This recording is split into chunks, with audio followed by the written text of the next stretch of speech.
بلوچستان کے ایک باعث شخص داؤد خان نے مبینہ طور پر 20 سالہ لائبہ پطرس کو جنسی زیادتی کا نشانہ بنانے کی کوشش کی، جو ایک مسیحی گھریلو ملازمہ تھی۔ جب اس نے مزاحمت کی تو ملزم نے چوری کا جھوٹا مقدمہ درج کر کے متاثرہ کو ملزم بنا دیا۔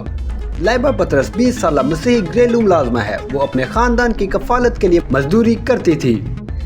بااثر شخص داؤد خان نے مسیحی گھریلو ملازمہ لائبہ پطرس کے خلاف چوری کا جھوٹا مقدمہ درج کرایا ہے، جب اس نے مزاحمت کی اور اسے زیادتی کا نشانہ بنانے میں ناکام رہا۔